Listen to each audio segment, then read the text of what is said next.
Imagine taking the economies of France and the UK, piling them into one heap, and setting them on fire. That is roughly what happened in the early 2000s. In just a couple of years, $5 trillion evaporated from global markets. They called it the new economy, a time when any high schooler could add .com to a company name and become a millionaire before lunch. Companies spent millions on parties without earning a single cent of profit. But one day, the music stopped. Today, I'm going to break down the anatomy of the .com bubble. We'll look at how greed turned off common sense for the entire planet, why Amazon survived when everyone else died, and most importantly, why right now we might be repeating this exact same script. To understand how we lost $5 trillion, we need to go back to 1995. The internet was a novelty back then, but on August 9th, something happened that blew the roof off Wall Street.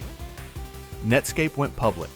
They weren't making a profit at all, but in one day, their stock skyrocketed from $28 to $58. At that moment, investors realized the old rules don't work anymore. Profit? Forget it. Revenue? That's for wimps. The main thing became one word: growth. The era of get big fast began. The logic was, grab the market now, figure out how to make money on it later. Traditional metrics like P/E, price to earnings, were thrown in the trash. Instead, eyeball metrics appeared. Investors were like, oh, 1,000 people visited your site. You're worth $1 million. They didn't buy anything. Doesn't matter. You grabbed their attention. By 1999, the IPO market had turned into a casino where you couldn't lose. Look at these numbers. VA Linux stock went up 698% on the first day of trading. Imagine, you put in $1,000 in the morning, and by dinner you have $7,000. People quit their jobs today, trade from home. Cab drivers were giving investment advice. It was mass psychosis, fueled by cheap money and faith in an infinite digital future. But if you think buying stock and losing companies was crazy, you're wrong. The real madness was how these companies spent that money. In a minute, I'll show you a $16 million party thrown by a fugitive criminal. And that's not even the wildest story. In 1999, the measure of a startup's coolness wasn't profit, but burn rate, how fast they burned through cash. The faster you spent, the more ambitious you seemed. Take Pixelon. They promised a revolution in video streaming. In the age of dial-up modems, yeah, right. To make a statement, they threw the iBash 99 party in Vegas. The budget? $16 million. On stage, Kiss, The Who, Sheryl Crow. The catch? Their technology didn't work at all. The live stream of the party, which was the whole point, kept crashing, and people had to watch it via Microsoft software. And the cherry on top? The founder, Michael Finn, was actually David Kim Stanley, a con artist on the run. He just burned investors' money on the most expensive party in history. But the symbol of the era became this guy. This is the Pets.com mascot. The company sold pet supplies online. Great idea, right? The problem was physics. A bag of dog food is heavy. Shipping cost more than the food itself. But Pets.com didn't care. They sold goods below cost. They lost money on every sale, but thought, we'll make it up in volume. Think about it. They bought a Super Bowl ad for $2 million to sell cat litter at a loss. It's like selling dollar bills for 50 cents and hoping to get rich. Or Boo.com, a clothing store. They spent $135 million in 18 months. They made 3D models of clothes on the site. Cool? Yes. But in 1999, people had slow internet. The site just wouldn't load. You could brew tea, drink it, and the page would still be a white screen. It seemed like this party would last forever, but every party has an end. And for the .coms, it arrived on a specific day. Coming up, I'll tell you exactly how the bubble burst and reveal the secret of one company that survived. Spoiler, you use it every day, and its strategy is genius.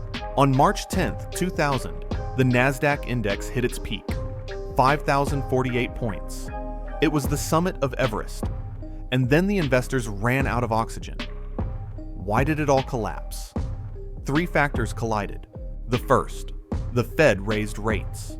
The free money ended. The second, the Y2K problem. Companies spent a ton of money upgrading computers for the millennium, and when nothing bad happened, they just stopped buying new software. The third, reality. People realized Pets.com was never going to be profitable. The crash was terrifying. It wasn't a slow slide. It was an elevator cable snapping. Companies died in bunches. Webvan, grocery delivery, spent $1 billion on robot warehouses and went bankrupt. Pseudo.com, Josh Harris's internet TV, closed down after blowing millions on art projects and living on camera. Investors sold everything in panic. Margin calls started. People who were paper millionaires yesterday owed banks today. By October 2002, NASDAQ lost 77% of its value. Try to visualize that. Out of every $4 you had, 3 were taken away. But standing amidst these ruins was one man who didn't just survive, he built an empire. Amazon stock fell from $100 to $10. Seemed like the end. But Jeff Bezos knew a secret that saved him from bankruptcy. It's called the negative cash conversion cycle. Sounds complicated, but it's actually geniusly simple. Look, a regular store buys goods first, pays the supplier, the product sits on the shelf, and only then does the customer pay. Money is frozen. Amazon did the opposite. You order a book and pay with a card immediately. Amazon gets your money instantly. But Amazon pays the book supplier only after 60 days. It turns out Bezos had 2 months to spend your money and the supplier's money. He built warehouses and expanded with money that didn't even belong to him. While Pets.com was burning investors' cash, Amazon funded itself through efficiency. eBay survived too because they didn't have warehouses. They just connected buyers and sellers, taking a clean commission. And here's the main irony of this story.